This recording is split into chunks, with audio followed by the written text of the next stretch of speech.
graduated in '07. Oh.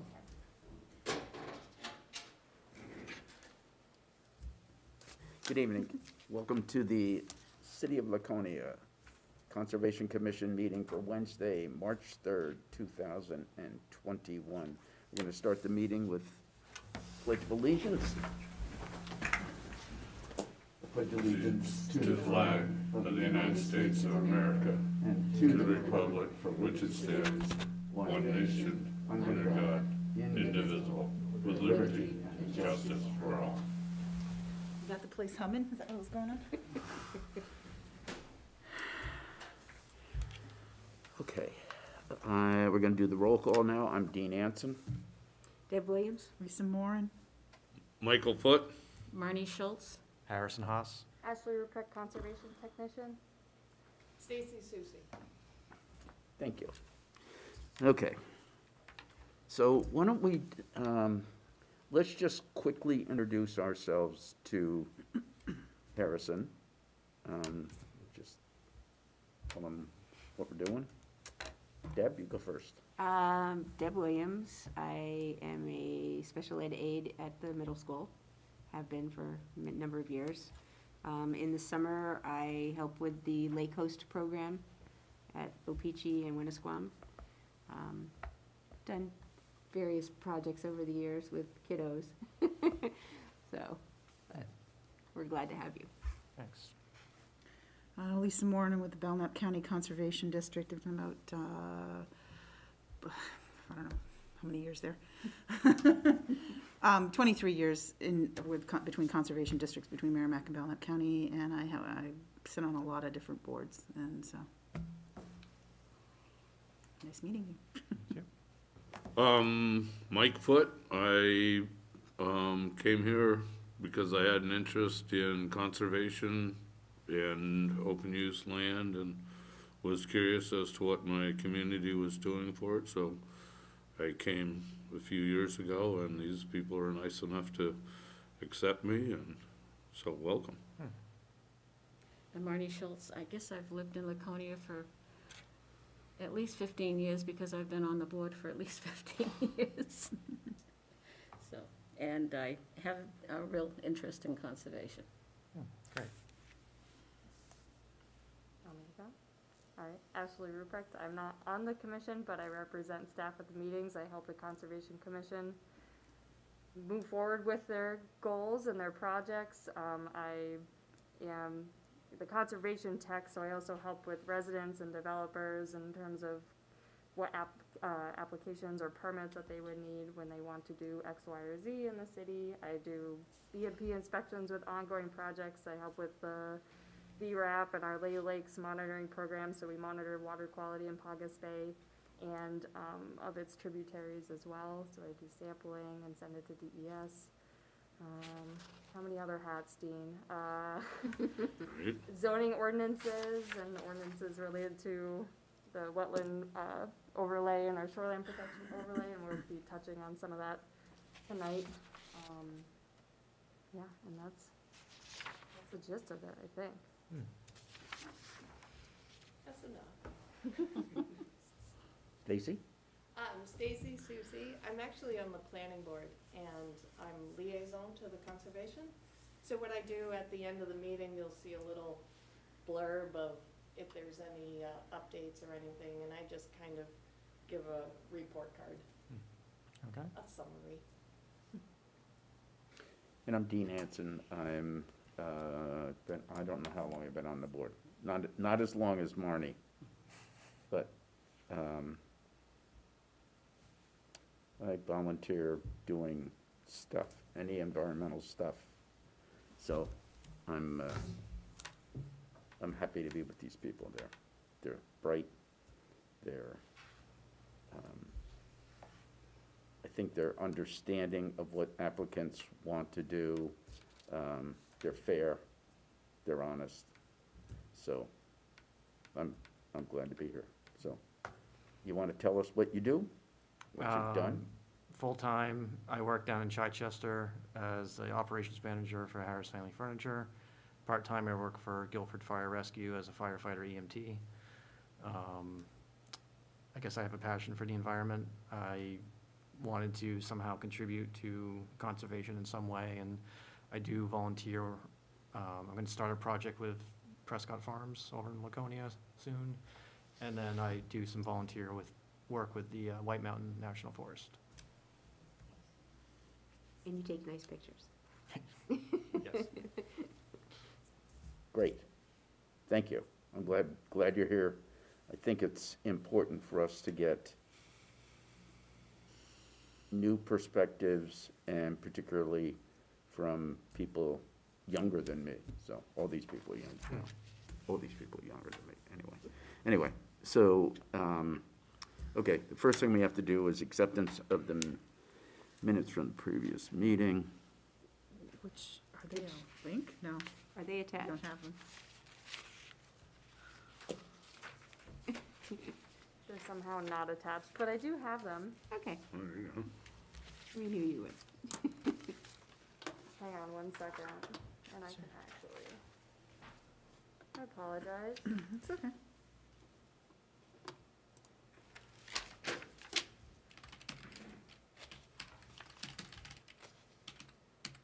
Dean, if you want to jump to something else while I attach it to the agenda? Okay, so the next item is when the DES gets a permit by notification, we don't get to approve that, we just get to review it. And we really can only make comments, but they get to make the decision. So one of the things that Ashley did is give us this application for the Clement family. And what it does is the thing about this permit by notification is you get down to section 4 where it gives you a description, and it says that we're going to abide by all of the rules and regulations. Well, that doesn't really tell us what they're going to abide by, because it's not abiding by city rules, it's by state rules. So one of the things that I asked Ashley to do was to give us some examples of permits by notification that were previously approved by the state that would show us what the conditions of the approval were. And so when you go down to 4.270 Lucerne Avenue, you can see the types of conditions that they have placed on there. And that made me feel, better about exactly what the applicant had to follow. But I guess the question I have, I guess I have two questions. One is, how do we know, does the state go and actually monitor what the applicant is doing to make sure they're following those conditions? They don't monitor throughout construction. My understanding is that if an abutter or passerby has a complaint or concern, they can submit that, and then DES would investigate. They do, in the conditions, they do have to provide updates like, hey, we're starting, hey, we're finished, and I believe like at that point, I don't know what the process is of we've finished and this is how it looks now, this is all the things that we did. I don't know what that final report looks like because I don't get those. It goes through the state.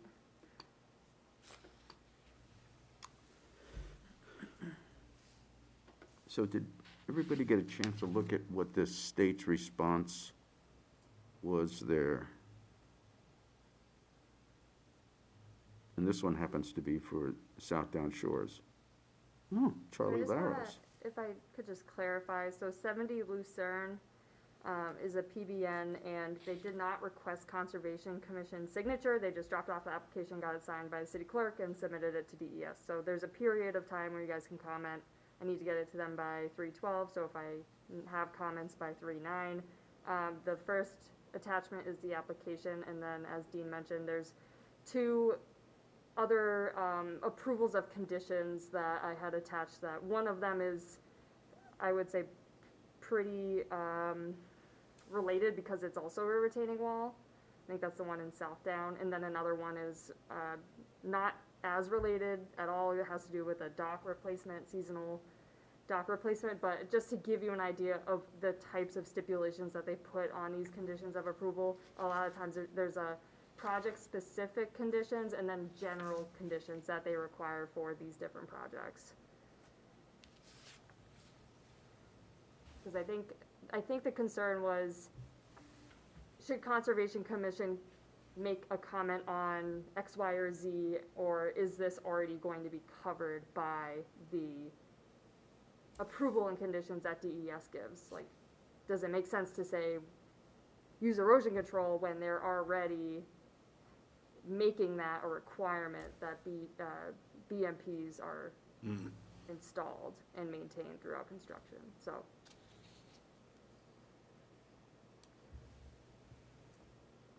So maybe the best way to do this is, everybody got an email with these, is that right? Yeah, Okay, so maybe the best way to do it is for people to review this. Take a few minutes now, but if, when you get home and you get a chance to read it more carefully, to see if there's anything that the state is missing, that the city would want to have in there as some project-specific action that they would have to take. Because I feel uncomfortable in that these permit by notification, we don't really get to comment on before the state gets them. Normally, we get to review a wetland application before it goes to the state, and we can include our comments. But this is like,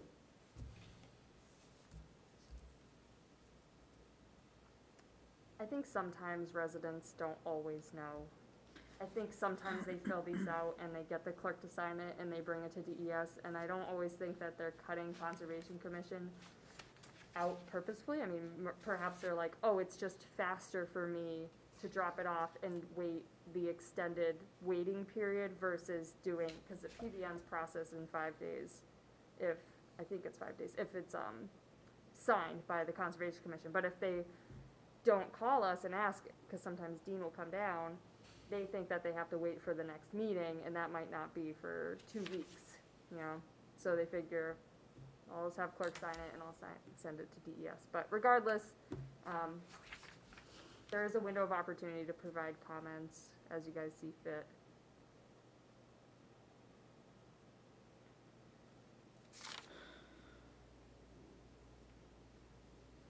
And tonight, I would like to know whether you guys support item 4.1 and for Dean to sign tonight, and whether there are comments on 4.2.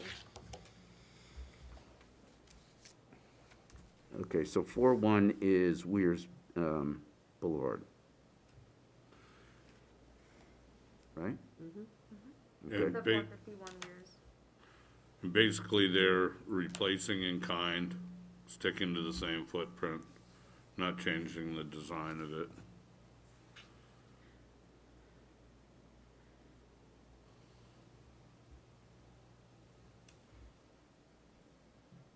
Mike, you're talking about Weirs Boulevard? Yes.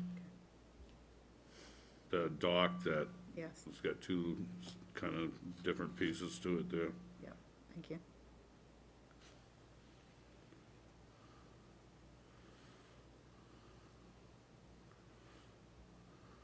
In this day and age, I'm surprised they're not doing something more.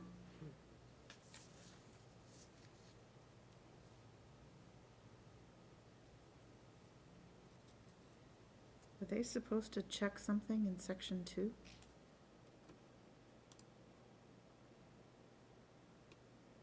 Oh, I'm sorry, they did. I missed it, sorry.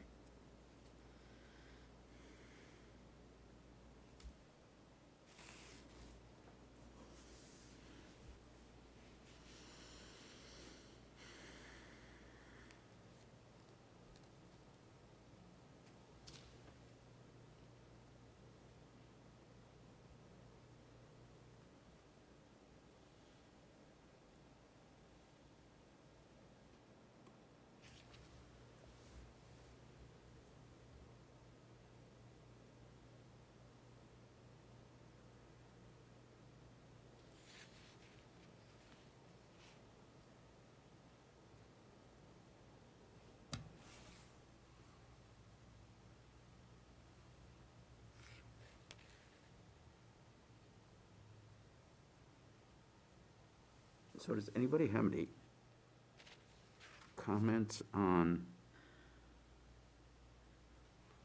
the Clements application? Not sure what turbidity, I'm looking for what turbidity they're going, controls they're employing or applying here. Maybe it's spelled out.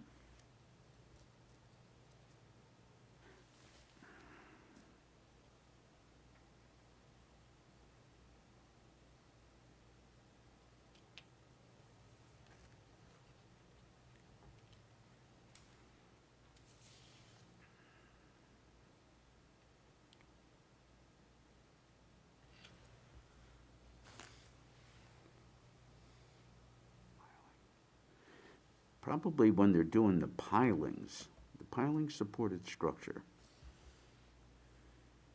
Two fender pilings. So on the very last page of the application, there's a map with a construction sequence, and they show turbidity controls around the dock. Okay, Yeah, so- there's not a detail sheet It's just for in what that text. I'm assuming it's a turbidity curtain because it's Oops. in the water. Every Yeah. time I turn to look at it, it changes.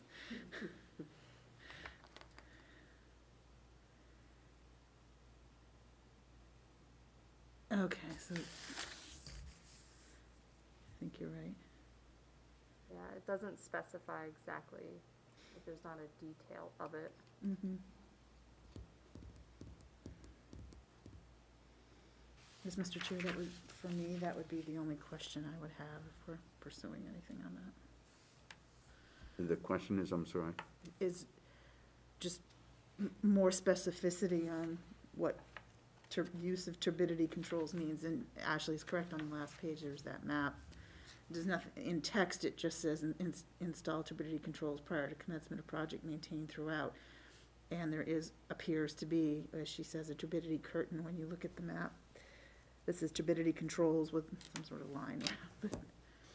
It's my concern. So are you looking for something on shore in case they disturb anything when they replace the access steps?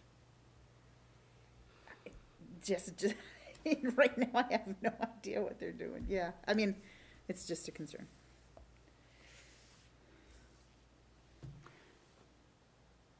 Well, the turbidity controls are in the area where the access stairs come But down. it looks like it's, every time I turn this, the whole thing turns. I mean, it looks like it's, it's on shore, and then it goes out to the end of the dock, pier, whatever, and then comes back and reattaches to on shore. I mean, it looks like it envelops I'm just asking for more in my mind, but you asked the question, so.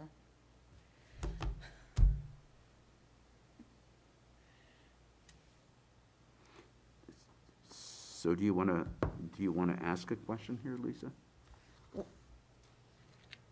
Yes, well, the question is more detail on the explanation of turbidity. Is that a question, or can it be open-ended like that, or does it have to be? Okay. Sure.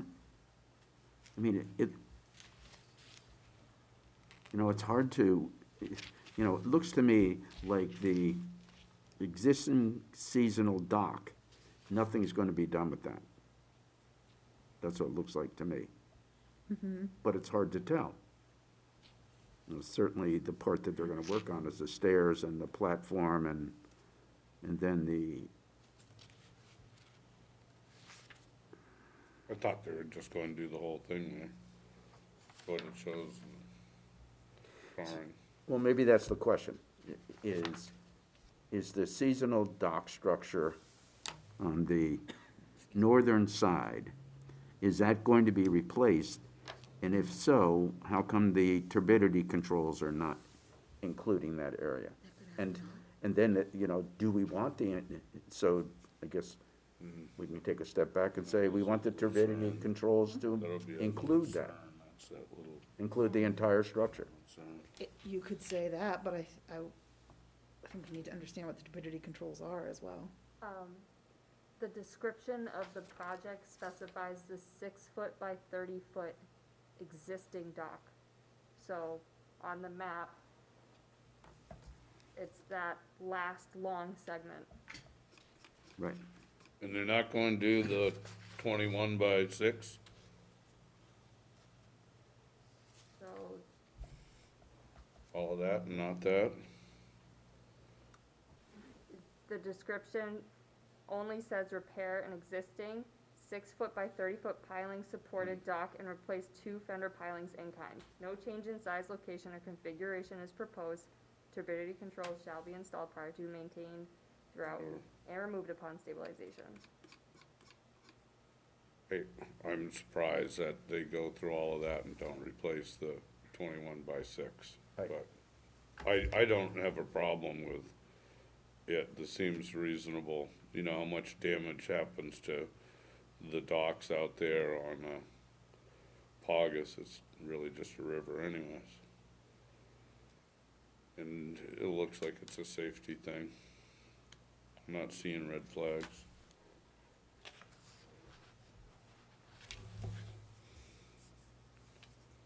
I think Mike's right. If I was gonna do this project, I'd replace the 21 by 7, In one fell swoop. do the whole thing. That's what I would do.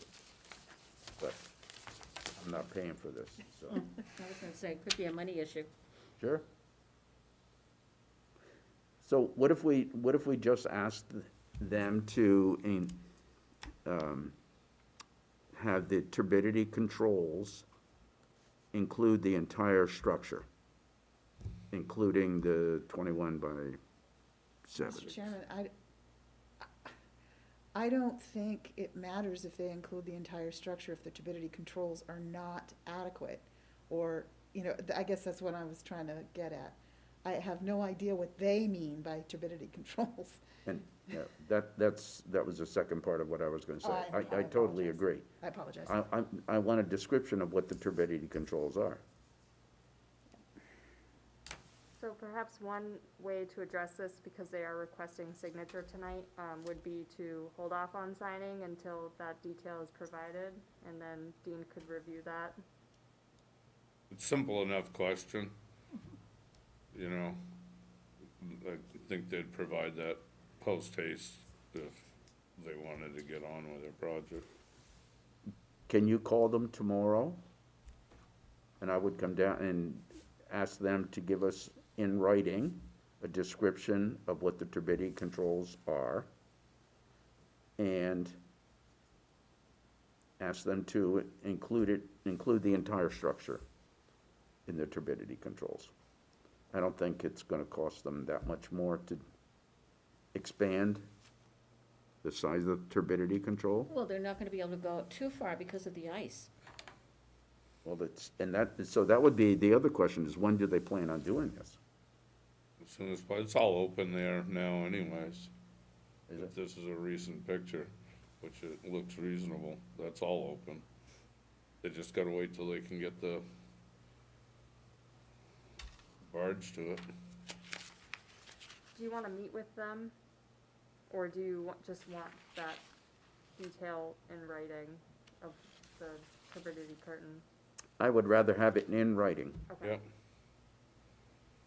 Okay, I'll contact them. Okay, and then I'll let you know. and then let me know, and if I need to come down tomorrow, I can come down and review it.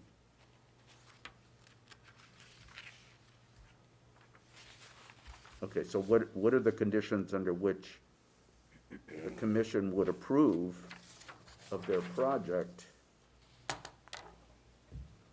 You know, I'm not gonna just go down and sign it. What are the conditions that you wanna see? Front and back.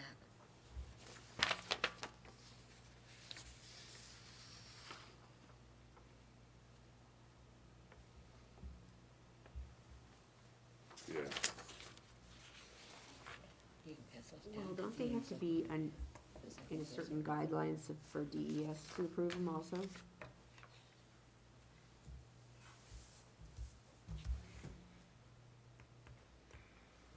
Right, Ashley? So, There are approvals and conditions that DES puts on every one of these applications. So when they say turbidity curtains, it has to It meet, has to be something adequate. It can't Right, just it has be to a meet piece of DES's. paper. Yeah. so are any of these others, like the one for 70 Lucerne, do they have a turbidity? in your neck? There's no pier. So you wanna look at them? Oh, you have it, okay.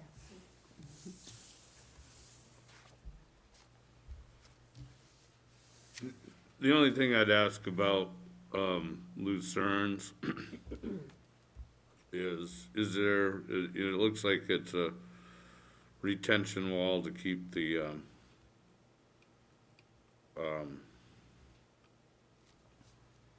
dirt driveway from flowing down into the lawn and then out into the channel.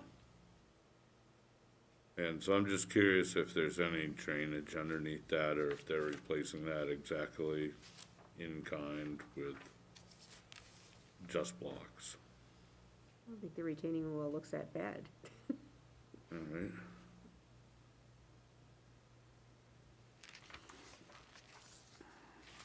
Okay, so, And then are they going to pave it? okay, so I think Lucerne has been approved. Correct. Still time for comments until the 12th? Okay, It has not been approved yet. No? I thought it was just. There's a comment period, and you guys can also request to intervene because they did not ask for your review and for your signature. So there's a period right now where you guys can submit comments or request to intervene.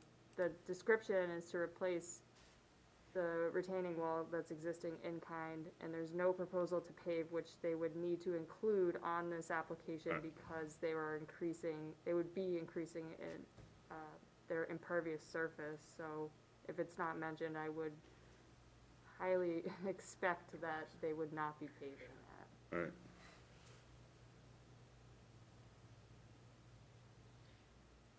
Actually, while they're thinking here, so are you saying that when I asked for more clarification on the turbidity controls, that might be redundant because DES would already be, So is that kind of what you were saying before? So DES vets through the application, but they, in those two examples under Lucerne's, they have, project and general conditions that they attach to all of these approvals. So they stipulate that you need to have BMPs in place to make sure that there's no contamination of water, X, Y, and Z. So I don't know whether they thoroughly vet through every single erosion control plan or whatnot, but, I mean, certainly, this application, the 451 Weirs Boulevard is in a different position than 70 Lucerne, because 451 is asking for you guys to review it and to provide comments. So if you wanted to see the detail, that's a good question to ask and to look at. 70 Lucerne's in a little different of a position, where they've submitted it, they didn't ask for you guys to review it. You can provide comments, you can intervene if you'd like to get that information, but it's a different, like, Okay, I was just trying, thank you. I was just trying to make sure that I didn't kind of just duplicate efforts there based on what you had said before. I was kind of ruminating on it for a minute, but, okay. I mean, I guess it's worth asking if you guys do wanna see the detail of it, Okay. but DES does have that, they have like 14 things. I mean, it Gotcha. varies on the application, but they have a lot of conditions that they have, put on those, so. Gotcha, okay, thank you. Okay, Thank goodness. I'm sorry. So on page, and this is the one for South Down Shores.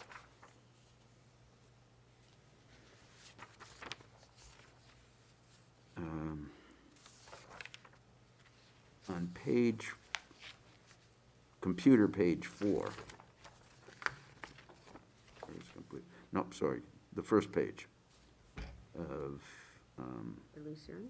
of its, let me just make sure I'm, first page of,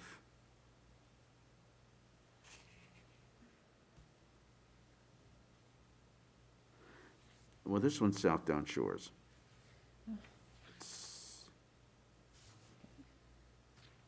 So item 7 says water quality control measures capable of minimizing erosion, collecting sediment and suspended and floating materials, and filtering fine sediment shall be selected and implemented as appropriate based on the size and nature of the project and the physical characteristics of the site, including slope and soil type, vegetative cover, and proximity to jurisdictional areas. So does that tell us anything about what the state would require for turbidity control?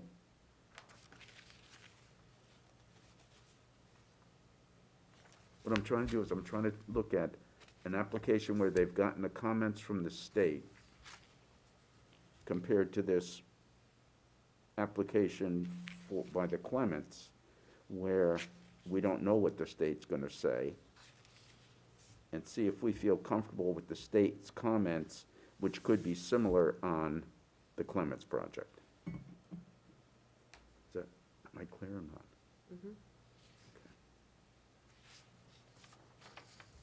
Because the state's saying, oh yeah, we're gonna make comments on this, and then they'll have to abide by them. Are we, So, yeah, in some of these other, and I don't even know which one this is. This is the NHDS, the DESPB and conditions. It's like page 2 that says, work authorized shall be carried out in accordance with environmental, ENV-WT 307, such that appropriate turbidity controls are in place to protect water quality. So there must be a whole section on what the turbidity burdens have to be. you know, And I'm assuming that that's what everybody gets when they're doing stuff like that. I mean, that DES is gonna give that to them, right? I can't speak for everything that comes through. But like it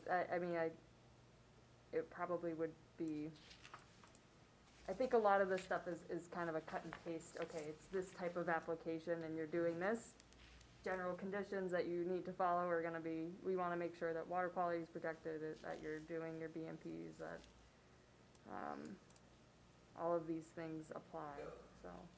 I don't know which ones from the pot that they'll throw onto each application. I Right, don't so just know. hopefully that whoever's doing the work knows what each of these regulations are and follows it accordingly. We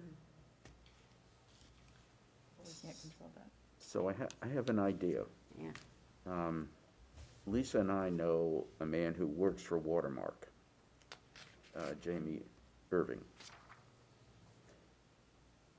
I could ask him to give us a write-up or a diagram or both showing us what turbidity controls look like. Just so that we know compliance with DES. in general, when the DES says, these are the conditions of your permit application, approval, so this is when they give us all these numbers and descriptions that are not, I'm not familiar with.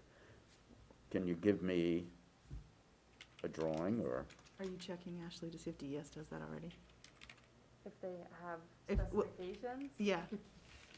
Because, I mean, it may be they already provide that. I What? mean, a lot of the times what people do for erosion controls is they install per the manufacturer's specifications. So whether it's silt sock, silt fence, and there's multiple companies that put out multiple different types of things that all function very similarly, and they have a installation guide and a little diagram that shows, like, this is how you properly install it. So my assumption is that if you were to if we reach out to 451 and you guys want that detail, what they will most likely do is find out what manufacturer they plan to buy the turbidity curtain from if they haven't already purchased it, and they would have that information. Mhm.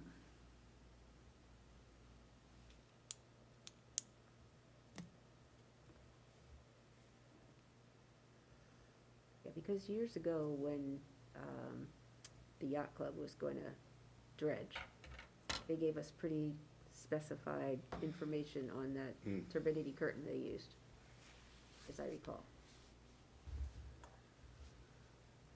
But Okay, so,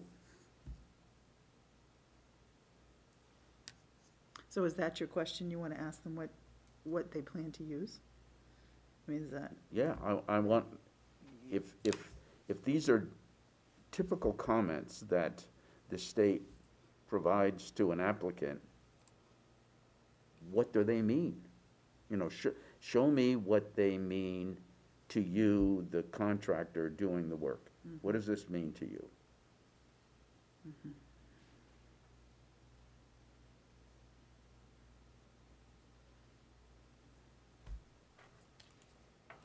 Because to tell me that it's, 307.04, that's just great.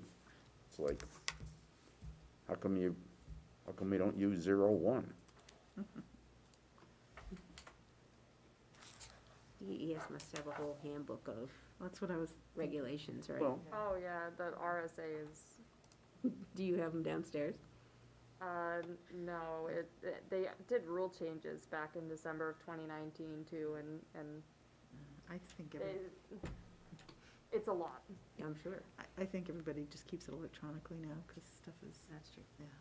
yeah. It's much easier to get the latest online. Plus, it probably costs like, I don't even know how much money to get a book of the DES, or we already have Yeah. the planning regs.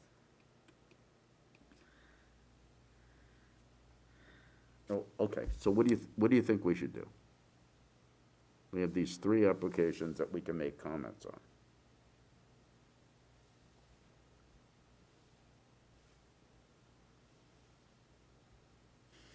Well, I think more detail on that turbidity control would be good for the one. We could ask them that question. What's that, for Weirs Boulevard? Yes. But the other 2 look pretty straightforward. I mean,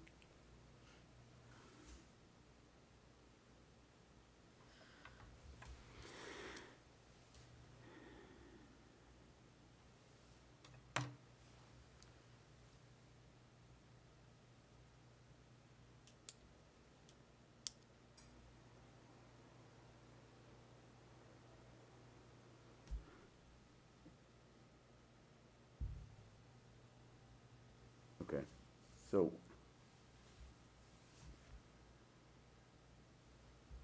are we gonna ask DES for their information? Or are we gonna ask the contractor to give us clarification of what it means to put in turbidity control? Thought we were gonna ask them what particular brand of turbidity control they're going to use, so that there's specs on that. and suggest they cover the whole area.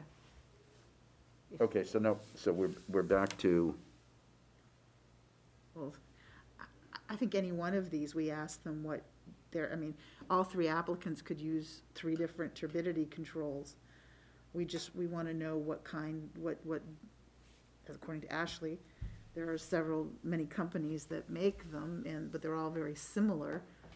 So I think we find out what erosion control they're going to use, what brand name, and then we can look at that to help inform us whether it's, is it a piece of gauze with a floating noodle, or is it an actual, floating absorbent thing with proper sedimentation, drainage, or, that's kind of what I'm.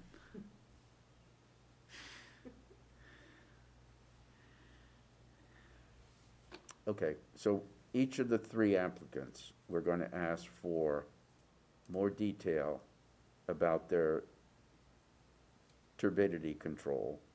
Well, the, Just to clarify, 451 Weirs Boulevard is, right now, you can ask a question and they can respond. Basically, they're waiting for your signature. So if you don't want to sign it until they give you that, then that's the queue.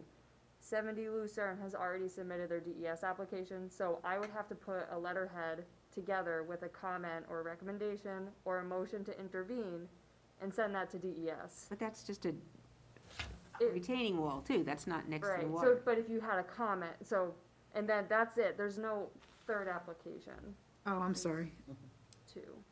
There's a Shore Drive one, but that's, I think, because there were different addresses, that's what I Yeah. was. Okay, so we're going to do these one at a time. 451 Weirs, we're going to ask them to describe their turbidity controls in more detail, specifying the manufacturer. And we're going to ask them to increase the area that's going to be enclosed by the turbidity control. Is that what we're doing? Sure. But that sounds consistent with what you've been saying, yes.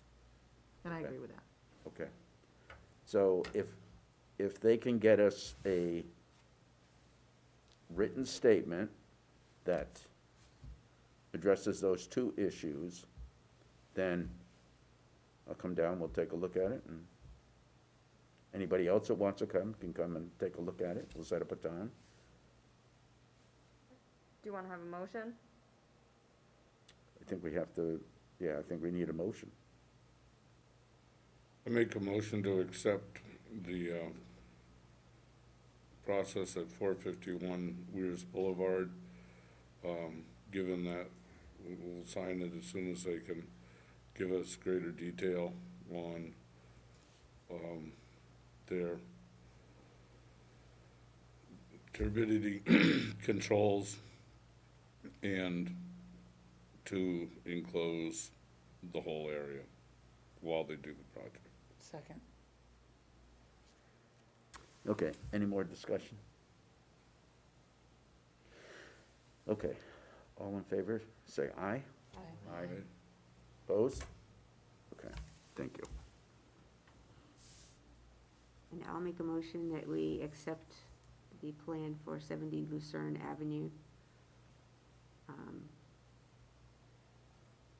as it is. I don't know if anyone has any comments to add. Seems pretty straightforward to me. I'll second that. Well, actually, so tonight, because we do have a full board, so your alternate position, and there's a 5-member board, so if they didn't have quorum or the votes weren't met, Okay. then you would vote. But- Gotcha. So could I get another second? So let me just clarify that. So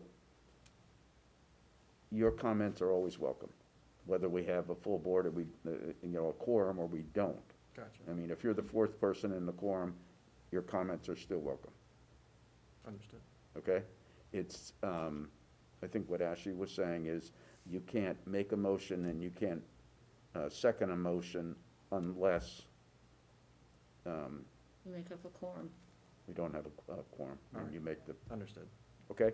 Right, So, thank you. but Ian. your comments are definitely encouraged. Yeah, you can participate in conversation. I didn't mean to Right.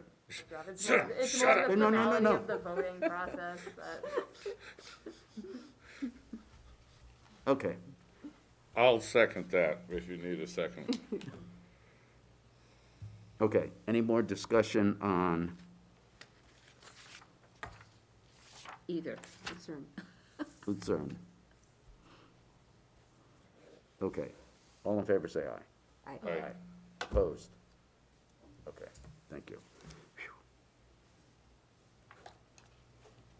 Okay.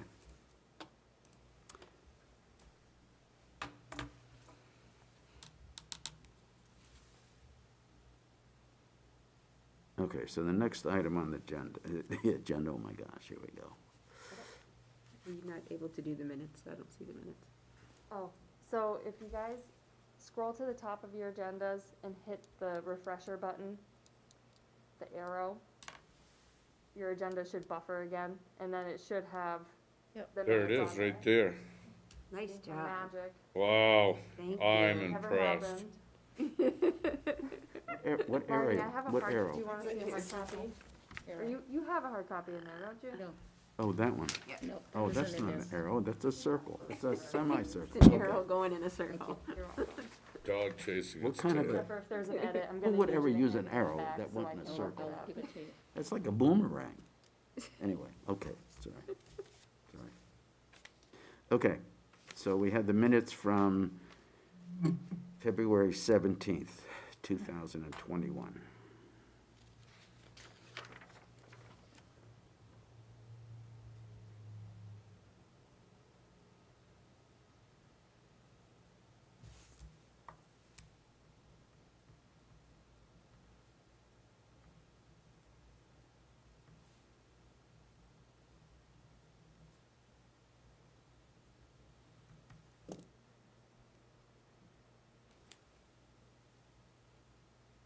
Not seeing anything that scares me there, I make a motion to accept them. The minutes from February 17th, 2021.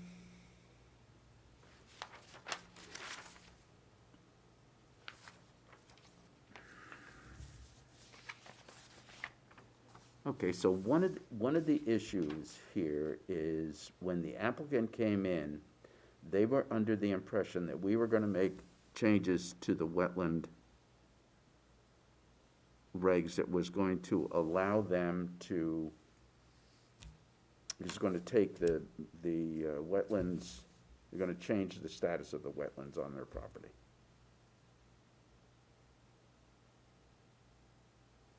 Only the impact of it because of the minimal size of the wetlands. Right. So can we approve the minutes with the understanding that there's a possibility we're not gonna make those changes to the wetland regs? Yes, they applied for a conditional use permit for the current ordinances. The ordinances have not been passed, Okay, okay, so that everything that was mentioned still applies. okay. Okay, anybody wanna make a motion on the minutes? So Mike made a motion. Okay, thank you.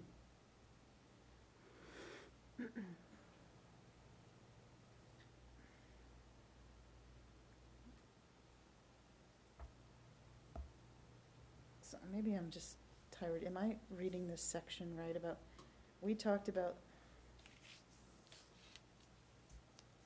them planting the wetland area and maintaining it.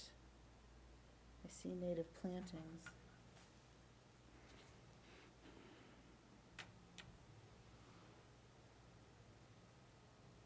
Species management on the property. As well, okay, as well as maintenance of stormwater devices, maybe, okay.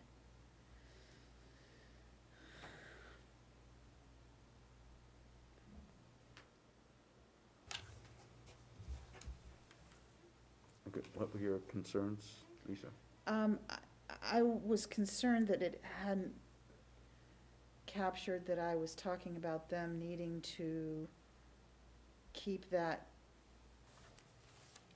basin vegetated and maintained with, with invasive species are removed and all that. I think it sort of captures it. I just didn't catch it at first. It's, it doesn't detail it, it mentions it, but,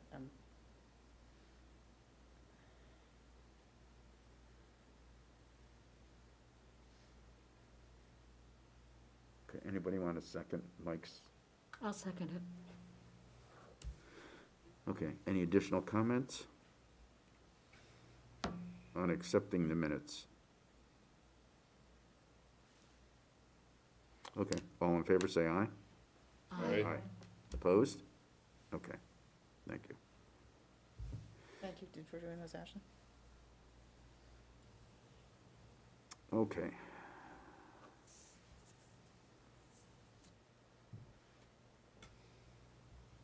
Okay, so now we have to go back to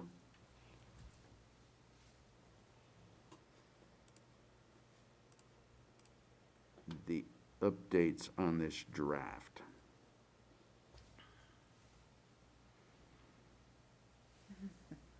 Okay, so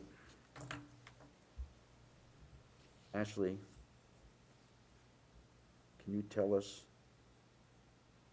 what we agreed to in the past that we want to go back and reassess regarding the size of a wetland and whether it is taken out of?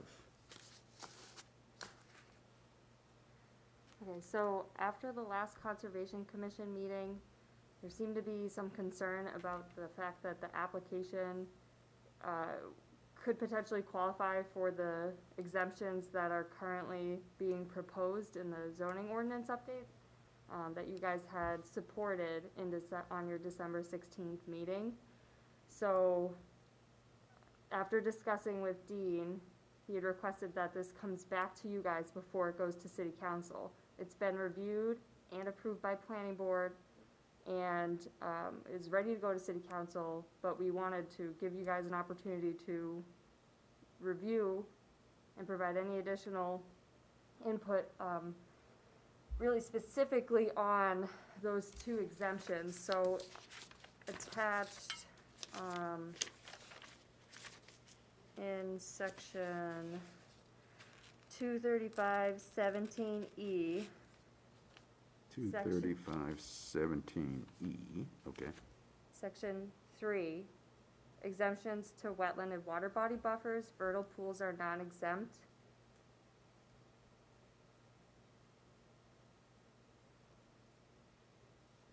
So in A and B. Section A, wetlands less than 3,000 square foot in their entirety, unless contiguous to a river, brook, lake, or pond, the wetland must be delineated and documented in a wetland delineation report by a certified wetland scientist. Documentation must include the total square footage of the wetland system that would be impacted and may require a map.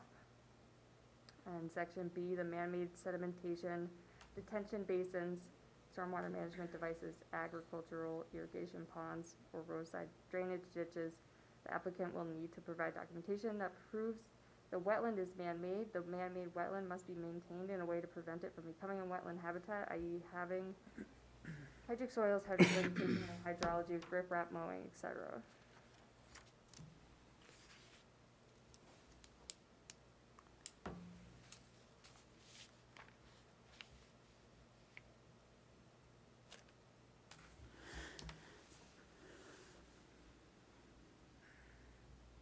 Okay, so what we're doing is we're saying if it's less than 3,000 square feet, then these two exemptions would go into effect. No, we're saying that if it fits A or B, it would be. Yeah, okay, so if it's man-made, or if it's less than 3,000 square feet. Correct. Vernal pools are non-exempt. So, one thing just to explain, the 3,000 square feet in their entirety, so it's not defined by a property boundary. It's the entire wetland system, so relative to the Endicott Street, where there were 2 isolated depressions, it's kind of what we're looking at.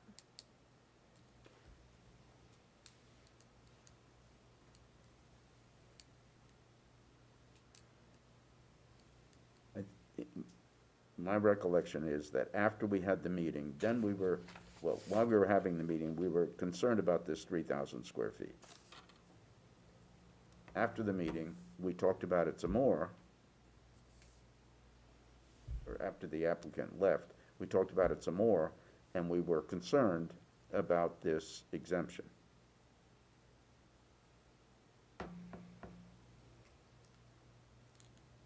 So how do we feel?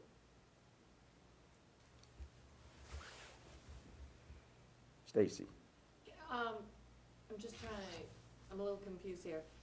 Is it the wetland has to be less than 3,000 square feet, or the impact portion of it be less than 3,000 square feet?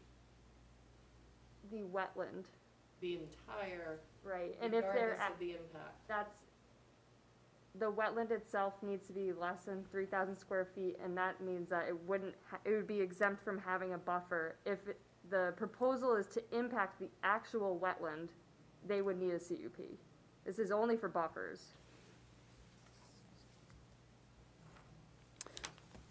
And if they were proposing to impact the actual wetland, they'd also need a DES application on top of it. Right. And I think that's where I finally got convinced that I support what it is. I could see as it moves forward, some of these,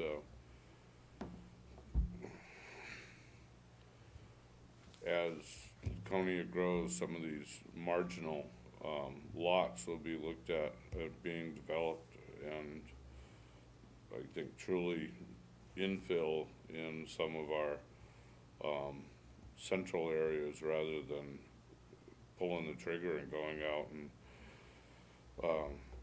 carving up big pieces of land. I think this here allows in the city to be able to, deal with some of the few, undeveloped pieces of property. Certainly 3,000 square feet, 30 by 100, just to imagine an area. Fairly small.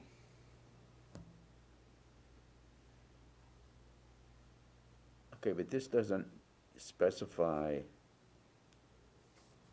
the classification of the wetland, right? So it doesn't specify the classification, but what the exemptions do is open an area for dialogue. So if someone comes in and it's not black and white of, yes, that is definitely smaller than 3,000 square feet, and yes, it doesn't specify the type of wetland, but if we had suspicion of it being a vernal pool, we could say, prove that it's not a vernal pool. We could say, do a functions and values assessment through the Army Corps of Engineer highway methodology and show us that it's not a high-functioning wetland if we had concerns at that point. So the burden of proof is on the resident or on the applicant. It's not to say that there are some people who will see this and maybe they have a high level of confidence that they do fit this, and so they don't come to the city. I'm not expecting every single person to come to the city, but I think most people are very cognizant of wetlands being on their property and look for guidance. So. Yep.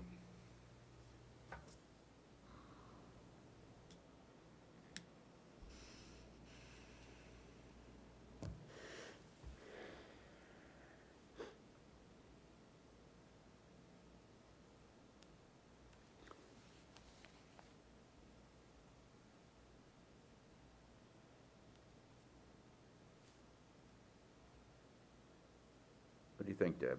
I think it looks good. You want to leave it the way it is? I don't, yeah, I mean, it's all right to me. I'm not seeing anything, but Anybody else? Yeah, Lisa? Nothing.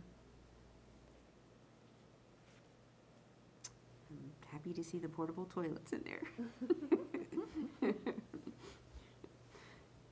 Okay, but specifically on wetlands less than 3,000 square feet. That was, it seemed to me that there were two things that, this A and B, man-made sedimentation. So if we do the man-made sedimentation, detention basins, stormwater management devices, agriculture, irrigation, blah, blah, blah, this applies to Long Bay where those ponds are. Perhaps. We need to have a more in-depth discussion about that determination. Yes, it is a man-made pond, but Dean has, not you, Dean Trefethan has kind of mentioned that perhaps that area would have been a wetland prior to development of those ponds, just based on the fact that the water has to go somewhere. So I think there's more discussion in terms of what the determination would be on whether or not the ponds in southbound Long Bay would be under the B exemption.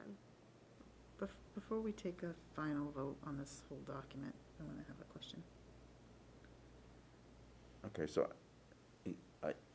okay, right now, I'd just like to focus on these two things so that. I understand, that's why I Okay, said that. so the wetlands of less than 3,000 square feet, we don't have a problem with that. How big is 3,000 square feet? 30 It's by just larger 100. than a tennis court. So this is, Yeah, okay. 1, Be about twice as big as this room. 4, 6, 7, it's probably about the size of this room. This is about 28 or 30 by 1, 2, 3, 4, 5, 6, 7, 8, 9, 10. Yeah, it's about the size of this room. A little bit bigger than this room. So just to give some context to, the 3,000 square foot is for DES permitting. They have minor and major, and before that, it's a minimum. So the threshold for a minimum impact permit is 3,000 square feet of wetland impact. This is a buffer, so it's different than that, but that's the size of the wetland. There are other municipalities that have adopted one or the other or both. I don't know, every municipality has their Its own own take. regulations, and there's not a one-size-fits-all, because if there was, the state would mandate every buffer is these things. But the state doesn't require buffers. So really, every municipality has the opportunity to adopt regs, change them if they see fit, and this was something I had seen other municipalities do, so I wasn't sure if, and some people do 10,000 square feet, some people do 1 acre, some people do 20,000 square feet. It's crazy the variation that Wow. you see. I almost feel like if the state adopted a one-size-fits-all, it might be Better. easy. I feel bad for some of the developers, but I mean, it's a real workload to know what everyone's doing. But yeah, so, I don't know if that But holds. But wetlands are valuable. Right. And that's the Oh, yeah. important thing to remember. Yes. And I think with the 3,000 square foot, it was, okay, it's not 1 acre or 10,000 square feet, and it's Manageable. it's not a vernal pool, so we're kind of, we're protecting those high-value wetlands. But we're certainly up to suggestions of what you guys think and comments, so what do you think? Does this work? Does it not work? Do you hate it? You love it? Like, not so much with the square footage thing. Actually, the Endicott Street was the first thing I feel like I've seen come our way in terms of a really small wetland. But the man-made swales and whatnot are something that we've kind of seen CUPs coming through, and we're like, for example, Stratford Oil, Clinton Street. It's it's developed there. He has drainage swale, it's gravel, but some sensitive fern grew in there, and they delineated the wetland in the back, and they said, this is also a wetland. So now there's a 50-foot boundary, and there's no flexibility there, and now you need CUP for that, and that lot is highly Yeah. developed, there's Right. a lot of impervious surface, so it's kinda, Zero setbacks on some of that stuff too, right? so, well, that's what this exemption is Yeah. proposing, to have no setback on a man-made swale, because the intent of creating that detention is, yes, it's collecting pollutants and it's serving its job, but to impose that 50-foot wetland buffer doesn't always make Yeah. sense on a man-made structure. Especially because, you need to get in there to maintain them. So if you have vegetation growing all up around it and access to it, so. Just something to consider. And DES, they do not, if it's a legally approved stormwater management device, and they have a whole specification of which ones and whatnot, but they do not require permits for those to be maintained, because they don't consider them wetlands.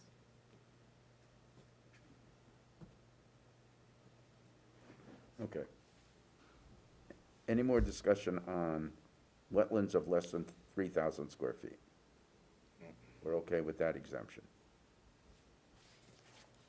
Yes. Okay. What about the man-made structures? Are we okay with that exemption?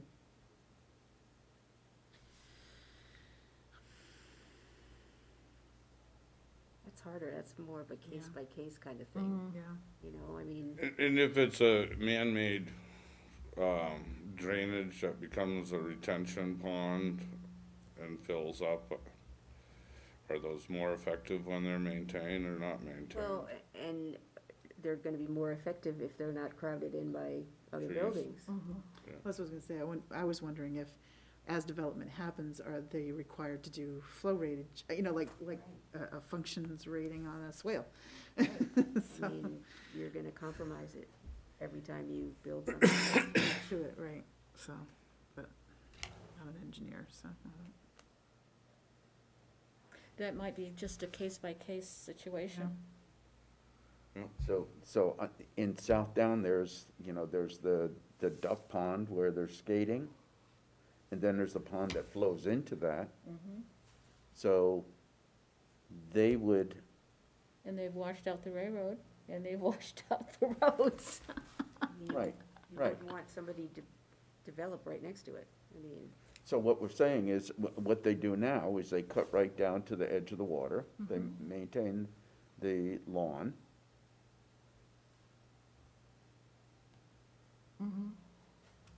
Well, on the one that's closest to the railroad tracks, yes. The one that's behind it, no. Only one side of it is maintained. The other side is overgrown. Okay, And the one that, well, those are the only two in South Down, but there are some other Mhm. ones in Long Bay. And those are all pretty much maintained because everybody's built right up against them. right. But the other one in South Down is when you first come in down the hill on the left-hand side, when you first go in. That used to be a pond there. Remember Charlie Laros came and wanted to dredge that? Oh, yes. And then it flows into a stream. Mm-hmm. So that's not maintained. I No. know that one, that's not maintained. Anyway, those would be man-made, whatever you wanna call them. Oh, yeah, well, they're, So I believe with the specification here about the fact that if it's man-made and it needs to be maintained in a certain way, I think that's in order to, say that it's a man-made pond, but they leave it and no one maintains it and decades go by and that nature has reclaimed that.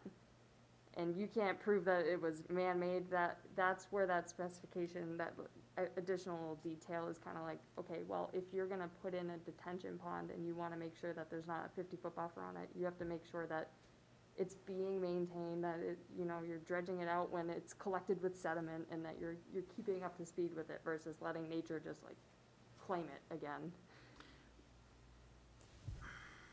So that's what happened, I think, in Long Bay, is they dug those 3 ponds, and then nobody did anything, and nature took over, and so we have vegetation along the edges of the ponds.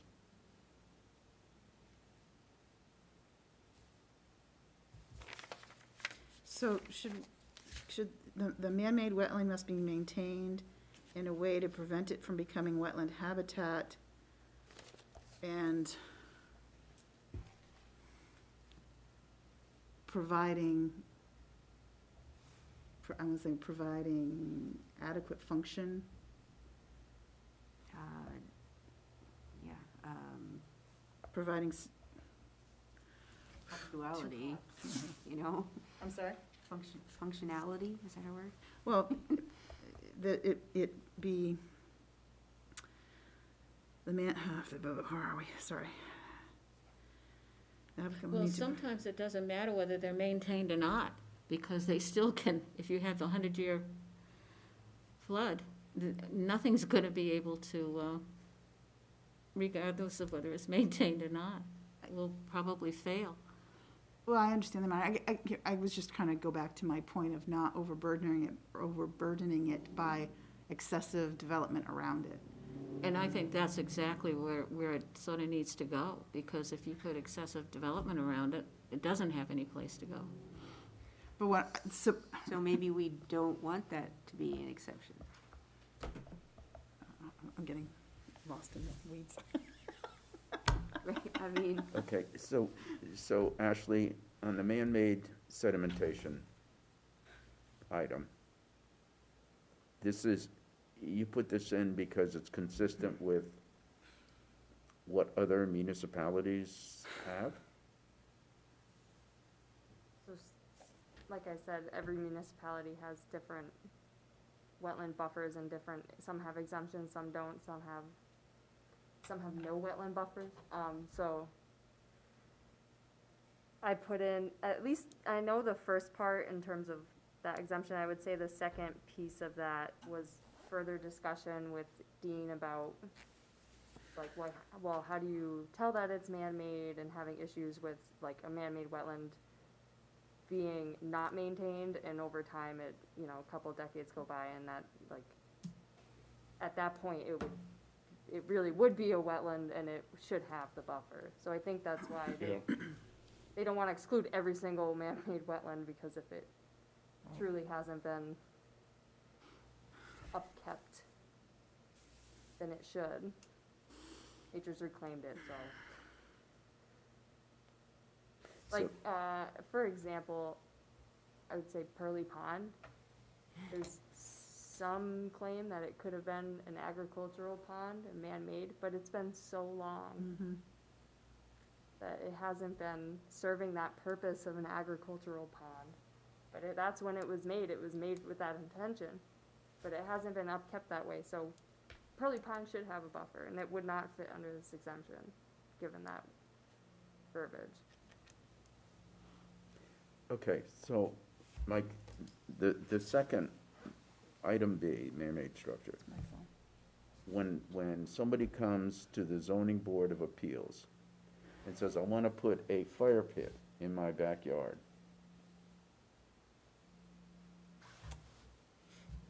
they wouldn't have to come in for that approval, because it's a man-made, it could be considered to be a man-made structure in Long Bay. Right, they just put in a fire pit. Right? Or put a deck on.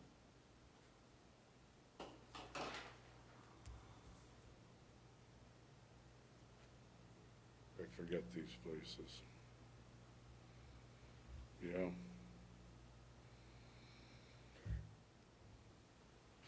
And I guess in the second part of B is the man-made wetland must bring it in so that it doesn't have hydric soils, hydric vegetation, and hydrology. Has to have all three of those? Right. To be a It's not a wetland. wetland without all three. That's right. Okay. Yeah, I know that part. Who determines that? Wetland scientist. Yeah. So if I go down, I cut down to the water's edge. I cut my lawn down to the water's edge. It doesn't have hydric vegetation. It has hydric soils, and it has a hydrology. It's not a wetland? So, we can go through a bunch of different scenarios of what is and what Right. isn't a wetland. And there's tons of different scenarios that would or would not fit under these exemptions. Well, what And I about, guess the point of putting these in here is to open a dialogue with residents, I guess, that we can make that determination if it's on the fence. right, And if it needs to go to the Conservation Commission for further vetting, we can do that. Okay, I concur. okay. Okay, Because there are so many different, right, instances scenarios that, Yeah. So we don't need to add something at the end of that sentence then, at the end of the last sentence that says, man-made wetland must be maintained in such a way to prevent it from becoming a wetland habitat with riprap mowing and retained functionality as a stormwater management device. Does that work?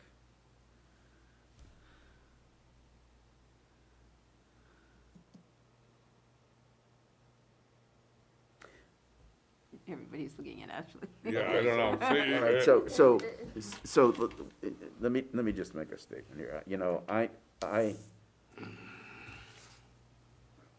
know that this is frustrating for Ashley. I know it is. I know that. And the reason it's frustrating to, if I was in her shoes, I would be frustrated because we had this for a while, a long time, and we didn't ask these questions that we're asking after she has gone to the planning board and gotten the planning board's approval on this. What we did is, and I'll take responsibility, I said to her, I don't want to go to the city council because I think there are questions on these two items before we go. I just want to make sure that there's, you know, we're in agreement with the changes we're making here. So it was supposed to be on the city council agenda for Monday. Monday. And I'll tell you where I'm coming from. Because all the time that we had this, I was operating, because this just came out of the last meeting we had, operating under the assumption I pretty much had a semi-gag order, like, you just gotta really get behind the fact that we're a development town. Hey, you know, Laconia has no designated prime wetlands. That tells you right there, we're a development town. We got a kind of messaging the last meeting that, you know, we'd like to see the Conservation Commission push back on things they think are important. And that's why I'm here tonight saying that's important.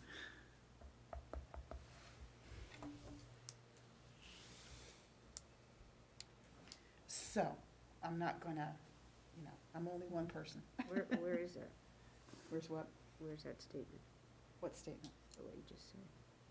You're talking about the man-made part, right? Yeah. Yeah. We're talking about what? I'm sorry. The paragraph with the man-made. Yeah, it's B, it's the last sentence, the last sentence, it's highlighted, B, man-made sedimentation, Right, detention, that I was just adding on, with riprap mowing, et cetera, so I was adding on there that, and the retained or maintained functionality as a stormwater management device. That was all I was adding on to the end of that, to kind of address my concern that it doesn't become an overwhelmed ditch. Well, I think in most of the developments that they do this in, there are provisions for things to be maintained. And that may be, what needs to be put into it is that if you do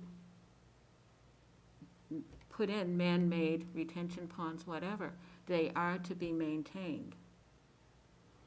not just aesthetically, but functionally. Functioning, yeah. Because if they're not, they're gonna be a danger eventually. Because if they get filled up with weeds and crap, they're gonna lose all their functionality, and if you get another 100-year storm, everything around it's gonna be flooded. So I think anybody that puts them in needs to take responsibility for them. And I absolutely agree with you, Marty. There's no disconnect between our thinking. I was just trying to make sure it got in writing so that it was obvious that our line of thinking was my line of thinking. If I get voted down, my line of thinking. You know, I can think of one in particular retention pond that was put in the Weirs, and it's just above just above the Sun Valley Cottages on the western side of the road, below what was the Heat Restaurant. And that was put in there as a part, and that's never maintained. But I think the city holds responsibility for that. Now, do you want to open up the can of worms, or they need to go in and dig it all out? Are there trees that have fallen in it? Are there others, like the stormwater retention on the corner of Broken Spoke, Watson Road, and Route 3 there? Who actually gets in and maintains that, or do they just grow up? Now, some of the stuff we've heard is, well, it's better for flow, for filtering and stuff if it's full of cattails and other growth like that. When does it become unmanageable? Then when do you get in there with a big bucket? Well, we talked about. And you know, then that becomes weight, and that's weight on our city too, in some of those. Well, and Marnie, early on, we talked about case-by-case basis. So, I mean, It has to be. so at the end of what I said, maintained as function as a stormwater management device on a case-by-case basis. I'm just saying. It's gonna stick for me, but I'm one. I support the verbiage on both sides of it, so whatever you guys want. But functionality could also mean being overgrown. Which is where it comes case by case. Yeah. Some of them are not functional if they are overgrown. Right. Right, I think that's the intent, that if it's a man-made drainage basin that hasn't been maintained and it's no longer functional, nature has, it's totally full of vegetation, and at that point, it wouldn't be exempt. It would have a 50-foot buffer on it. So, in some of these, if we go upstream from the little stream I was just describing, once again, now we've moved south, we're on the western side of Endicott Street North, and there is the Looney Bin and Pine Hollow condominiums up at the top side. In there is a man-made pond that is non-functional. Not that they'd be building within 50 feet of it now, or one would imagine, but it in itself, do you go and tell those people to maintain that, or do you like the filtration of it as it overflows their access roads? That one's in dire need of help. But case by case basis, I'm just sitting here, now you guys got me thinking of water and every little puddle I know.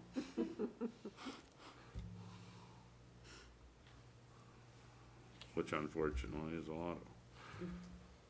I just want to make you guys aware too, I don't think that the language change that Lisa is proposing is going to warrant it going back to planning board. Good. I don't think, I don't know. I have to talk to Dean, and we ran through different scenarios of what the discussion could be tonight, and what if they add, what if they take away, and it's gonna be more discussion after the meeting tonight, but, it could warrant, depending on what he says, it could go back to planning board for another presentation, another public hearing before it goes to, city council, so just, and there's no rush on it, it's been Should going move on. This has forward, though. been- I've been working on this since August, and I had it in front of you guys in September. Right. So, it's certainly not an issue, it's, I guess it's just something that if It should when you're move proposing forward. changes, make sure you feel really strongly about it, because if I have to go to planning board, I- you're gonna have, open the gates again, potentially, for another level of vetting.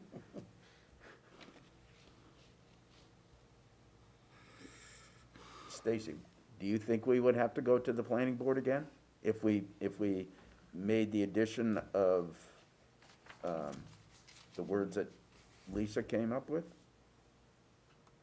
I personally, as a former English teacher, do not like et cetera at the end of a line.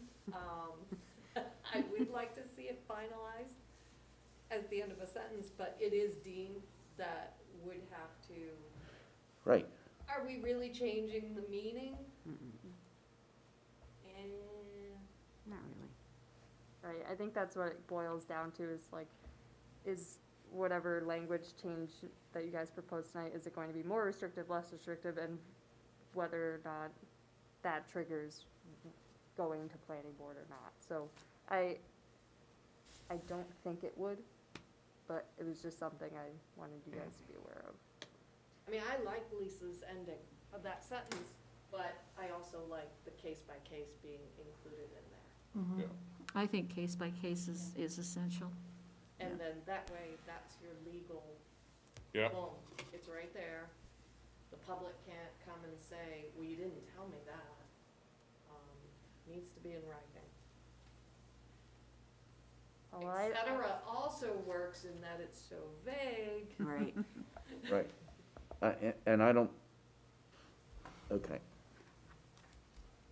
I don't think the case by case piece, though, means that every single person who wants to do something next to, like, their stone lined swale is gonna come into us and I wrote, yes, it's a stone lined swale, you can do it. So I don't necessarily think that this exemption would mean like written permission to everything that is exempt. It's more of, it's here and vetting through some of those things that fall on the line and whether it needs to have further discussion or investigation and wetland reports, then go from there. But it's just, if it's cut and dry and it fits under the exemption, then the property owner should be safe to do their What if activity we, in the buffer. I'm sorry. Okay. So what if we ended the sentence with the parentheses? From becoming a wetland habitat, i.e. hydrology, close paren, period. Did we want the piece about functionality that Lisa had suggested? So are we starting another sentence? Well, I wouldn't start another sentence. We could put in what Lisa's saying. I think ending it with et cetera is.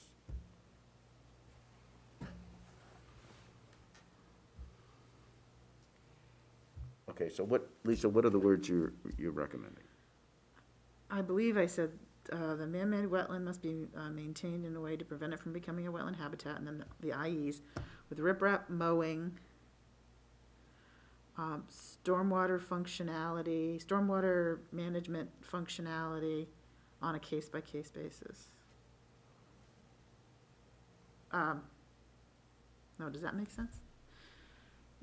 What if we put, the man-made wetland must be maintained in a way that it is functional and to prevent it from becoming a wetland habitat, blah, blah, blah, blah, blah, blah. So the ending is the same, and then we put the functionality piece. Prevent it, okay, In the beginning. Storm, Yeah, in a way, because it's being Yeah, I like- yeah. maintained. stormwater management functionality. We're kind of saying retained and maintained twice, so I'm, like, Gotcha. just, rather than duplicating effort, just say, I think we need to say stormwater management functionality. I mean, I think to In be a more way- specific about what functionality we're looking for. Thank you, that was a. yeah. I mean, I think I get the overall message, so if you guys I think you do just too. kind of trust me to, Yeah, to And if we don't want, mess around with the wording to Yeah. come up with something that sounds, you if know. we don't want to have et cetera at the end, it could be with riprap mowing and other maintenance. Okay. Does that work? I'm sorry. No, that's okay, there's nothing to be sorry about, that's, This you is a know, pretty dry meeting, let me tell you. It's usually a little better than this. usually we have food fights We- and stuff like that, but We put off the language parts way too long.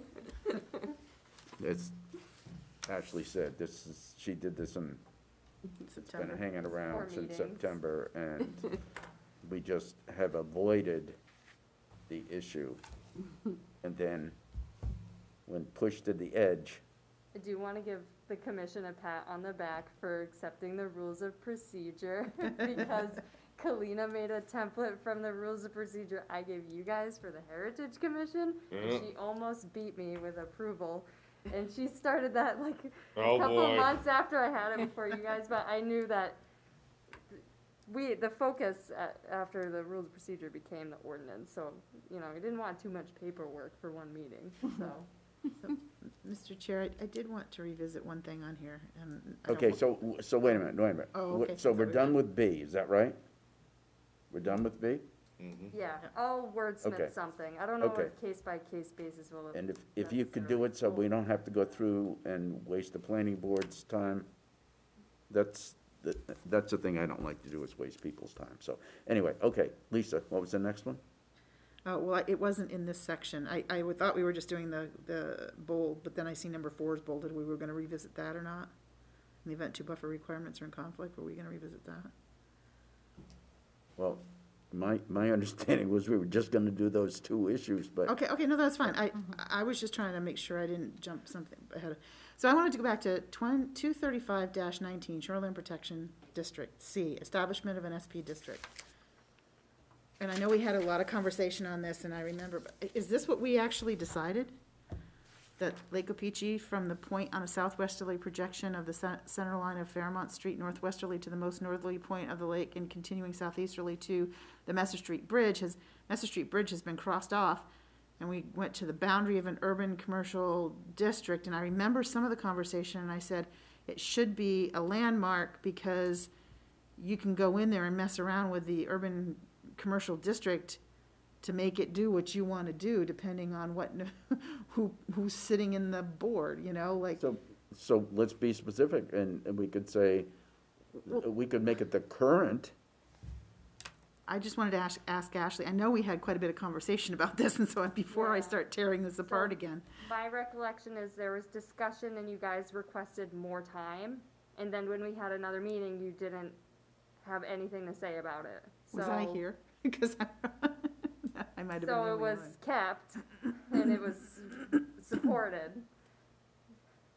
Because I might have been the only one then, if I didn't happen to be at that meeting, because I was pretty strongly advising that we choose a landmark and not leave it to the vagaries of changing populations of, well, not streets, changing populations of the boards who define the zones, the city zones. Because I was concerned that, say, a big project came along and somebody had they really wanted this project, and, well, we'll just change the zone to make it fit, you know, that was where I was coming from, that we should pick a landmark that isn't gonna be swayed one way or the other by either money or politics, you know? We could do it by specifying the date, the boundary of the urban commercial district as of today. No, but she's saying And it would then, still and then change. if somebody changes it next year, this doesn't apply. Or the My brain just went like, Well, they'd have to go back to the old zoning map. Right, that's what I mean, we go back to the, It's not Old- that it wouldn't apply, it's that they'd have to go back. to no, I the meant city it wouldn't have, limits. anyway, so. all right, well, that was, anyway, I just wanted to revisit that and wondered if we were all okay with how it is, or if you believe a permanent landmark, well, semi-permanent, the bridge could always fall, but, So but- the, Why does- okay, I was just gonna say, the justification for making it that UC district, I believe it's because it's all the difference of 2 or 4 properties and they're all heavily developed. So I think that's why, in discussions with Rob and Dean, it made sense to say the UC because there are a couple properties just north of Messer Street that if we had the SP apply to them, there's really there's no vegetative buffer, they're very developed. And that was the rationale behind making, I understand the concern that zoning regions change, and so if the UC was to change, that this would change based on its current wording, and I do think that Dean's suggestion is perhaps a good way to meet halfway versus like picking a. Yeah, because they're including in that, coming around the corner of Messer Street there, it is 3 properties right up there on, I think one of them's the old laundromat, Mhm. yeah. contaminated Old site. laundry, yeah. I think I asked this before, but why doesn't this include Winnisquam and Winnipesaukee, So or city the boundaries? only language changing was in regards to the boundary on that, OPG? on OPG, yeah. It does, Okay. all of the wording is in my magic book and Okay. online. Yeah. well, so my question, Ashton, it's just, I guess academic, but when we left this meeting, was it at Messer Street Bridge, and then you had the other meet, and then it got changed in the planning office to say the boundary of urban commercial? No, Or did we No, agree the to it? No. discussion was that you didn't wanna change the wording until you would review it further, and so Okay. we didn't change it. Okay, I was just, no, because I was there when the change was made to the boundary of the urban commercial. yeah. And I know we had a big discussion about it, I was just, So what do we want to do about that? Do we want to put a specific date, or do we want to put a property? I mean, if, I if, just, go ahead, Mike, no, go ahead. no, go ahead. I was gonna say, if putting a date on it achieves what my concern is, I'm fine with putting a date on it, that's all I was gonna say. The date on it. okay, is that what we want to do? Sure. What a great idea. You see what we're trying to accomplish? Okay. I mean, given you're from here, you know. Yeah, I don't think Messer Street is gonna be changed anytime soon, but. I don't think so. The opportunity was, anyway. Okay, so let's just put a date. As of the date that we make these changes. Okay. As of the date that they're accepted, or should we just do So the something as simple boundary- as like January 1, 2021? There you go. Yeah, the boundary of the urban commercial district as of 1/1. 1/1/21. Okay. Anybody want to talk about porta potties? Sure, what about porta No, potties? no. It's perfect. 33 feet. I'm gonna get my measuring ruler out this summer for sure. I got 1,000-foot tape if you need it. I only need 33 feet. Deb, We you're can gonna cut come it out off. with me when I get a call about a porta potty. okay? I'll We're be gonna go happy to. investigate it. I'll be happy to. I'll explain it all to them. Okay, so are we done with this? We done with this, Document. yeah, with this document, so. Jesus. Sorry. Must be.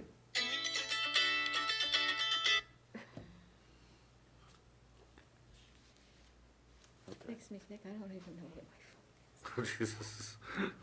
Okay, so are we done with this thing? I think we are. Okay, Next. sink it. This is it, we're done with that one, okay. Next item. Next item, We don't need a vote or anything. I'd probably, yeah, I'd probably just take good idea. All right, somebody want to make a motion? I make a motion to accept these updates as they are, given that we get with the aforementioned, suggestions, including the, UC district being given a date of January 1st, any 2021. additional, oh, sorry. Good. Do you want me to fill in the additional language about the, functionality of the Correct. drainage pond in section 235-17 3B? Yeah. I'll second that. Thank you, Ashley. You know, Okay, any more discussion? Okay, all in favor, say aye. Aye. Opposed? Lord. Lord.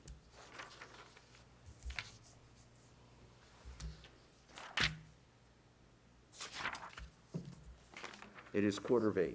Why don't we skip the climate change? We can do that next time if we have time. Curly Pond, nothing has changed. Or you It's can, iced over. you can send us the link for that TED Talk Close the maybe, and we channel. can watch Yeah, it. let's, Yeah. can you do that? Let's just do that. yeah, I'll send it out. Okay. It's attached, if you click the agenda from home, it doesn't work on Oh. the iPads here. Okay, But on the agenda, it is hyperlinked, so Perfect. it pulls up, but I can send it out in my follow-up. okay, thank you. Thank you. Okay.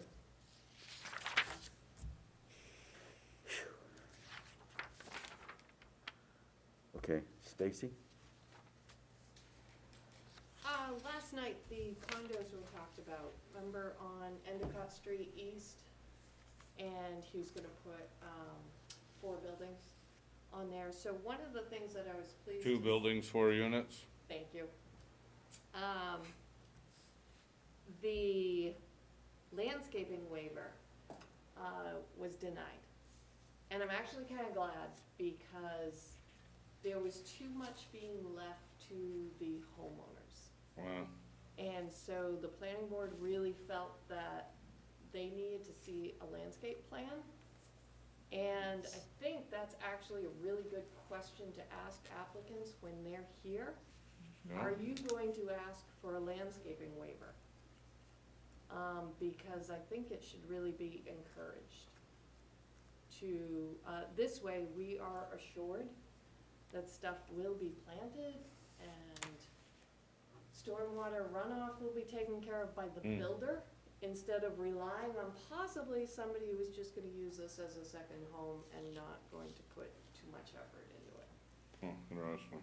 So you're So- talking about the conditions in the homeowners association? Is that what we were talking? I was concerned, that they're probably not gonna follow them. So you're saying that you want a landscaping waiver, or you don't? Denied. It got denied. Okay, so whenever an applicant comes, we're gonna ask them for a landscaping plan. Or just ask if they're planning on submitting one.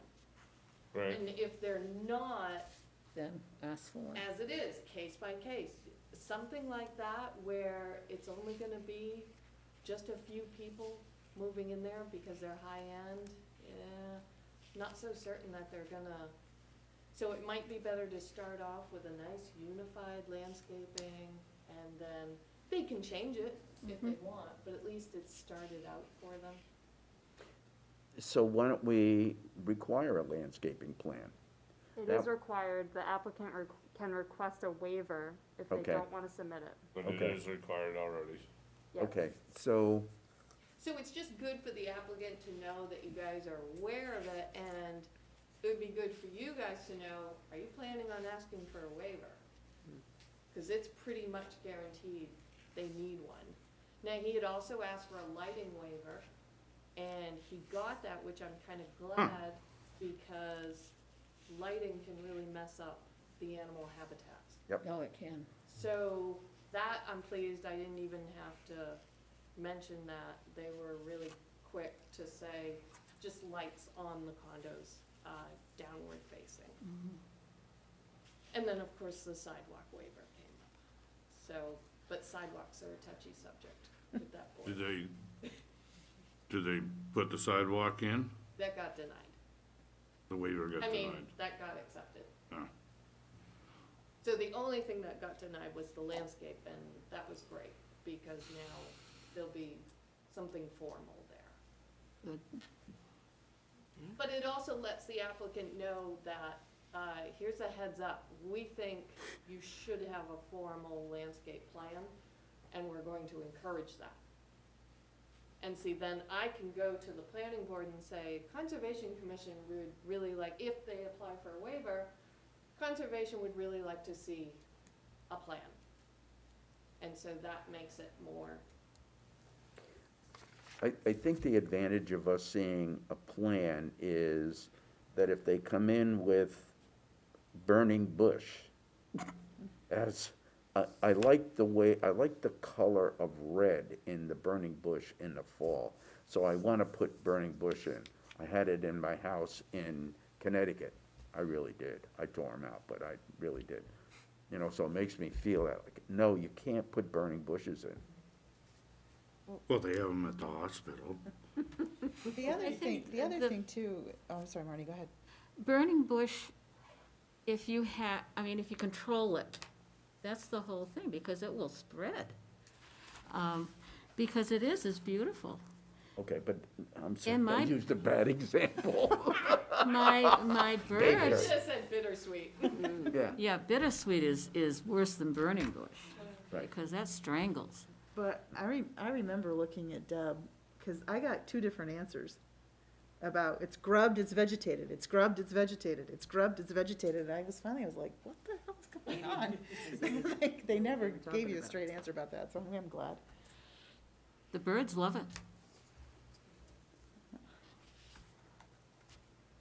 I have Love one everything left of that's in about a person. half a dozen, A burning bush? Yeah.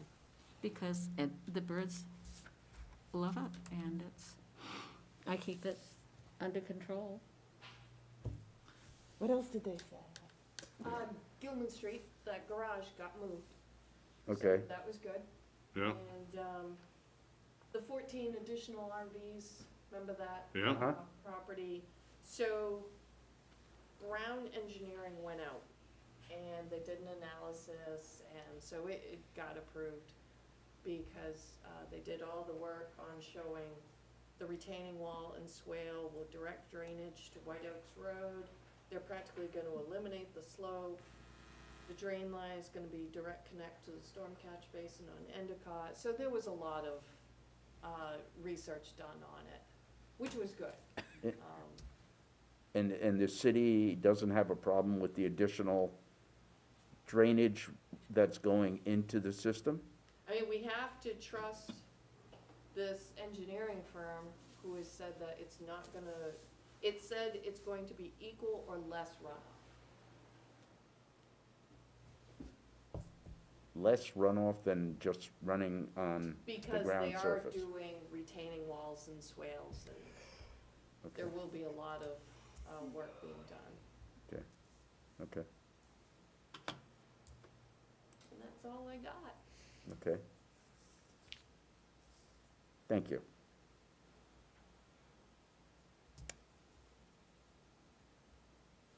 Staff report? Report. Okay, so, first, some upcoming events, World Water Day again in March Oh, yeah. 22nd. I know you probably aren't putting on anything, but Nancy had reached out to me because she had said, oh, you put this in the links, so I can freshen it up, or if you guys have new material you want me to put out in the links, I can. I'm wondering, Dean, about mentioning, highlighting the Winnisquam Watershed Management Plan for World Water Day or something, or is that too local? We can do that, I don't see why not. It should be local, so that people care. Yeah, Do you want that in addition to it was like a one-pager fact sheet that I had about did we use that last? conserving water, but we didn't have anything about, maybe, I think I had a blurb at the bottom that had like a local fact, so maybe if I just take out, I think it was a fact about like, oh, do you know X amount of residents get their water from Paugus Bay? So Right. maybe I can swap out like that tidbit for the watershed, or it could be its own thing instead of doing what I did last year. I think if you did what Lisa suggested and put in the Winnisquam watershed management plan, because there are a lot of people that get their drinking water directly from Winnisquam. Yeah. So, and there, Yeah, so should I have that on its own, or do you want me to put it like in the end of the one pager that I had? there's no existing plan yet, they're in the process, I'm wondering if putting Right. it at the bottom is. Right, but the value of, one of the values of the plan would be to keep the water quality essentially clean enough so it can be, So maybe just a blurb that it's being developed. Yeah, Yeah, that's what I was yeah. thinking at the bottom, saying. and it's probably not gonna be completed for a couple of years, so, especially Yeah, and I can since, talk with Lisa and see if she has something maybe that she's put out. Eggleston. okay, there's a meeting with the EPA and with the consultants next Tuesday. It was supposed to be yesterday, but the project manager for the EPA passed away suddenly. Oh, my God. So, it might be good to ask her after that meeting. When is that? It's Tuesday, this coming Tuesday, week from yesterday. So that would be the 9th.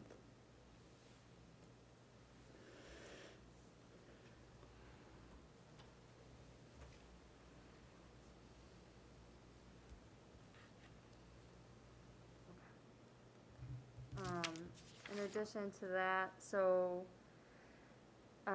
Tara Shore has reached out to Dean, and I spoke with her today about Kids in the Park this year at Rotary Park, and last year was entirely virtual with some take-home kits, with COVID, but this year they really do wanna do a social distance Kids in the Park event in the park. She said what they ended up doing like later in the summer last year with one of their events was drawing squares and like saying, okay, each household gets their own social distance square. Right. So she said that basically whatever activity, she had requested that the Conservation Commission does an activity this year, so that would, she said basically, can I just explain like Yeah. the process of how Oh, she yeah, no, wants- that's yeah, fine. so she wants every family to like pick a square, and then the commission would provide a baggie of their own things to do, an activity, and then we could get up and speak about how to do the activity and demonstrate how to do it, and they would be like following along in their squares, and it would be approximately 25 kids.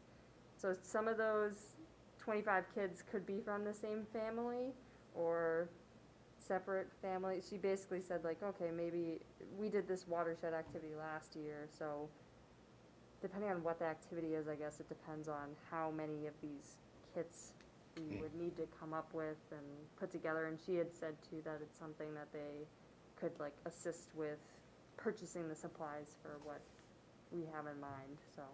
Right, and she was giving us different days that we could do it, different days of the week. Yeah, I didn't get down to that nitty-gritty level of detail. I had to run off to a site visit, but I did ask her too about if she received feedback from the watershed video recording, and she said she didn't receive feedback really on anything that they did last year with that event. But apparently, Colleen and I were looking at the YouTube, and there's like over 30 views. So I think some people did view the They don't even know that we did it. instruction on how What do to you do mean, it. only 30? Yeah, 30 views on YouTube. I think that's, I Gone think viral. that's just right. We need more publicity. Yeah, so I asked her, I'm like, do you think it'd be too repetitive to do it again this year? But it seems like Lisa has a good Yeah, idea too. or we've had something. enough of that. What do you have in Yeah. mind? Well, no, well, I was wondering, so something they could do at home and then bring it to, so we give them the information that each one of them gets a square piece of paper, and that's their section of riverfront. and how would you develop it if this were yours? And then, when they come to the park, we populate the squares, like, we could set it up kind of like Larry Freitz did on that, he had a grid, and so we know what number, like, you're number 14, and we know where to put 14 or whatever, but, so we lay out the river as they developed it, and then they can go, and they can kind of see it, then they can go back and we can have like a discussion about, you know, maybe they can do a water filtration, activity at their thing, like, have one thing with sand and one thing with cotton, or, like, they can filtrate dirty water right at their square, and see, like, oh, yeah, you know, if I just this comes from a soils thing. If I've got soils that are really crappy, it's all just gonna be brown. But if I've got really healthy soils with grass, it's gonna be cleaner water. So I was just thinking that's something they could do where they're sitting there. But then they also could have the component of doing something at home and bringing it and having it become part of this bigger picture of the lake, of the river. Maybe what we do is ask them to bring certainly everybody at home has a plastic bag, unfortunately. Bring a plastic bag full of soil and give them a jar. Fill the jar with water, let them shake up, and then explain to them that the material that comes out first is the sand and gravel. Then what comes out is I don't even remember, anyway. And then the last that comes out is the silt. And so you We can have time to see, develop it. We could, yeah, we have time. What month are they talking? Like July, August? Yeah, think it's July. July. Okay, There's good. And we could do it Monday, Wednesday, or Friday, Okay. anyway. So I told her that I would help anyway, so. Yeah. Anyway. Cool. Okay, Just give them gauze with a noodle. Oh, that's right. This is your flotation device? So, Clear. Dean and Deb had talked about the kiosk over at Opeachy, which is really sad looking because there's nothing on it and it needs love. So I have been working with DPW and I actually met on site with them today to discuss some plans because right now it's just like a cork board material, and even if you were to laminate stuff, it gets so windy right there that it's probably just gonna rip Messer everything off Street? of it. Messer Street? Yeah, and so they're going to design like a plexiglass thing that we can open and close to put fancy. materials Fancy. in. And hopefully it will be waterproof, but if not, I can, it's not hard to laminate stuff, I can take it to Staples or whatever and. It's more expensive, but you also might want to ask them, it's up to you. There are plexiglasses that are also sun filtering, because we put some stuff up, They can all bleached out fade. pretty quick, yeah. well, Deb and I put stuff up last summer, and I don't think it bleached out at all. It did a little bit by the end of the season. It Well, did. after And like it 3 it months. started to get wet because we had a plastic sleeve. I mean, it was that's why I was saying- amateur. Sure, the plexiglass market is super hot right now. Yeah, Well, at least. it's always like been a- expensive, really. I was curious too, cause I said, I don't know how easy it is to get it, and he's like, oh, it's fine, it should be fine. So, it's not something that's gonna happen, it's not like a rush project, and I'm working with New Hampshire Lakes to get materials, they're gonna send me, I think they're not PDFing them, I think they're actually like printing stuff to send me, which is Right, that's exciting what to she put said. at She the- said it was- Yeah, yeah. so, we'll have that, and I think, ideally we'll have it all ready to go by the time boating season is here, so. Mhm. Good. Thank you. And that segues right into, we got our grant application for Lake Hosts again for the summer. So I'm working on that.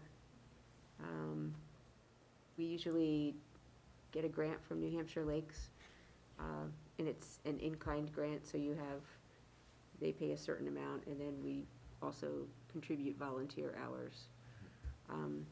So for Lake Opeachy, for the boat ramp there on Messer Street, we usually have coverage there on the weekends, Okay. because it's not too busy during the week. And then some of us are involved in the fish and game ramp on Winnisquam, which is super busy. Yes, I was well aware So- of that over there. Yeah, but that's a grant that the Winnisquam Watershed Association takes care of, so. Right. And they're looking to expand the number of days that, from just like Friday afternoon, Saturday, and Sunday to, and it's, anyway, it's cost dependent. So, So two more things. City Council did approve the acceptance of a grant of $23,059 from DES for the exotic species program. So milfoil treatment in our water bodies, that's good news. And then you guys at the last meeting had asked about what we had for money in the current use, or the fund that is generated from current people taking land out of current use. And, so, we're looking at a remaining balance of $14,879.58. So, we did have quite a bit in there, but with the purchase of the Pickerel Pond property. right. So- Wait, That's pretty good. so what happens is when somebody takes their land out of current use, they have to pay tax on that. And the money gets split 50-50 between the city general coffers and us, up until we can max out at $250,000. So we had $250,000, and then, seems like it was only yesterday, but it seems like it was a long time ago, we bought a piece of property over on Pickerel Pond Road, because it fronted on Pickerel Pond. And we're gonna make, Ashley convinced the city to pay to have the buildings that were there, the 3 buildings, taken down and disposed of. And we still have the well to deal with, right? Yeah. Yes. The 3 structures have been removed. We have to figure out how to decommission the well. And a parking area should be in the works at some point in this spring, summertime. Is there a dry hydrant over there? For what? Is there a dry hydrant over there for the fire department? I believe they use the wetland to the south South as side a fire pond. Okay, gotcha. There's a adjacent piece of property for sale, Where? right there too. Oh, the Where? blue house? Pickerel Pond, yeah. Yeah, saw that online. It's, if The you which want, one? if you wanna call it a house. Or, yeah. It's kind of rough. I have been speaking to a prospective buyer of that lot. I don't know if he did end up purchasing it or not, but I think you're talking about the lot that's to the, Left to as the you're facing it. east. Yeah. Yep. So I've been talking to them about all the different buffers, and they're very aware of. Yeah, I think it's a 2-acre lot, but it does not have pond frontage. So is this the one that's right adjacent Right. to, Is it not 2 acres? Maybe it's an acre. The one that I had been speaking with, it did have pond frontage. Oh, it did. And they had to consider the buffer, the 250-foot buffer from the pond, as well as 50 feet from the Well, it's contiguous wetland. pretty far from the pond, because it's closer to the road. It's pretty close to the road. are you Might be talking a about the different lot. property I think that's we're right talking about adjacent? 2 separate properties, but I did speak to an abutter of Pickerel Pond over the course of the past few months. You're talking about the house that's adjacent, that abuts the conservation? I think so. That one, okay. It's a blue, Yeah, it's blue. Yeah. It's Very blue. It's, yeah, it is like blue. So, but yeah, I'm sure it'll sell pretty quick, okay, Everything's selling. like really quick. everything else. That's all I had tonight. okay. I just have one other thing. I've been talking to Betty Ballantyne, who is a member of the Kiwanis Club, and I've been talking to her about getting the Key Club involved, doing volunteer work. And so I talked to her about doing volunteer work here, and for the tree sale, that's why I called you the other day, And I because didn't get the message till late last night, I'm sorry. she wanted to know how many people you needed, so we can talk about that later. Sure. But anyway, the Key Club, we have worked with in the past, and I think it would be worth working with them again, trying to get them involved in coming to meetings and possibly helping us with other Volunteering lake hosts? lake host as one option. Another would be to, do we have to stencil the drains? Yeah, they could always use it. And we have all of these, streams that could probably use a cleanup. Mhm. Black Brook, Turkey, Jewett, on and on and on. And the rain gardens too, so Dean Right. had mentioned that, and we And the spoke with gardens. Amy about some different rain garden opportunities in the Slushy city, rain. and one of which is right outside of this building, as you're walking to the parking lot, near the porta potty. In between where that The one area that's is and right the next to the parking river? area, right on the corner there. No, the It's one that, been- yeah, Yeah, it's overgrown with, It's easier to get the needles in. I think there's some phragmites in there. I gotta, yeah, Yeah. it needs to be reworked. Amy Levisick asked if we would help out with that, and I told her that I thought we could probably be convinced to do that, and she said that Parks and Rec would come and help us with equipment or Cool. manpower. And then she said that they would help us with two other candidates for rain gardens up at Robbie Mills. So,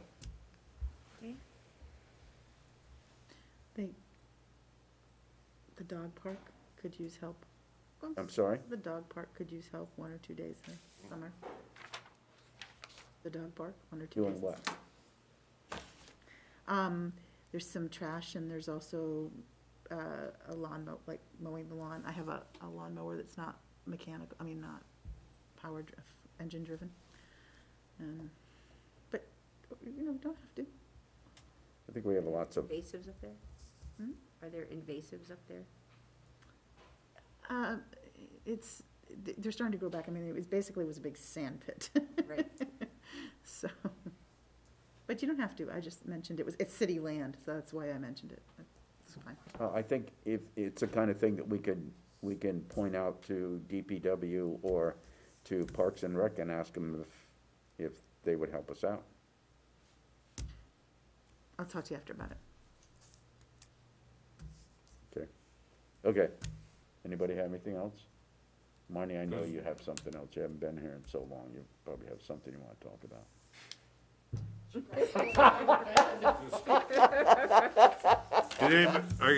Did anybody notice that, they did not fund, the state did not fund the, commission, the Lake Shore Redevelopment Commission over here for the state school? So they didn't fund that commission, so whatever happens there is gonna be interesting. What? Okay. Yes, it's time to adjourn. I move we adjourn. I second that. Okay. Any additional discussion? Okay, all in favor, say aye. Aye. Opposed? Okay. So if everybody could pass their Gilly Wickets over.